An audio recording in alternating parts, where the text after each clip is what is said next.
Ever since Thanksgiving, so many people have come up to me and said, "Happy holidays." And every time someone says that to me, I'm right back to them, "Happy holidays to you too." But there's something inside me that feels a little bit like a fraud when I say that. Because for me, the holidays really don't start. The Christmas holiday doesn't start until December 24th, when this cathedral is filled with thousands and thousands of people. Until then, we're in the season of Advent. Now, for Christians, that's the first 3 or 4 weeks of the new year, and it's the time between now and Christmas. And Advent is a very interesting holiday. It's not about waiting for Christmas to come. Instead, it's waiting for the end of the world.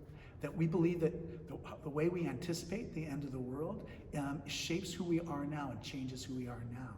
And so we are waiting for that end when there's justice on the planet. So now I want to talk a little bit about 3 kinds of Christmas waiting so I can describe what Advent is a little bit better through that. So first of all, there's waiting for a secular Christmas. And all of us know people who are doing that. People who are hoping that people spend lots of money over Christmas so that the economy does better, or they're hoping that they'll get a Christmas bonus, or perhaps they're hoping that the Christmas party won't be too embarrassing this year. Some people actually are thinking a lot about nostalgia. They're kind of wishing for a kind of return in their hearts to a kind of innocence that they experienced when they were children during Christmas. And that's a different kind of waiting for Christmas. But all those are such small potatoes compared to what Advent is about, which is like cosmic justice and righteousness, God making everything right. The Spanish philosopher Miguel de Unamuno was a 20th century writer, and in the 1930s, he wrote this. He said, "The visible universe strikes me as too narrow. It is like an over-small cage against whose bars my soul beats its wings. The thirst for eternity is called love." And that's what he's saying, is that we're not satisfied by a secular world because we're spiritual beings. We're not satisfied from materialism because we're made for love. The second kind of waiting for Christmas I want to talk about is a kind of fundamentalist approach. Now, you might hear fundamentalist Christians talking about the rapture, a time when all the good people are taken away and separated from all the bad people and taken to another world, and the bad people are left to fight it out among themselves. And for me, there's almost nothing that could be more false than this. Jesus over and over tells us that you're never going to know. You're never going to know, when these things are going to happen. You're never going to know when the world is about to come. Jesus says you have to be prepared. You have to be a loving and kind person and prepared for anything that's going to happen. But he doesn't give instructions about how that's going to be.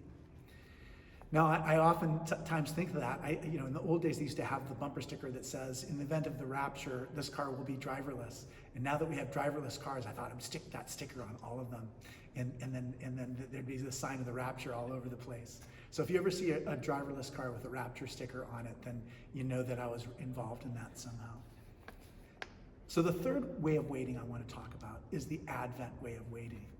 Now, when you're talking about the end of the world, when you're talking about God making injustices right, when you talk about the invisible God that we cannot see or experience becoming visible in God's entirety, that is what we're talking about.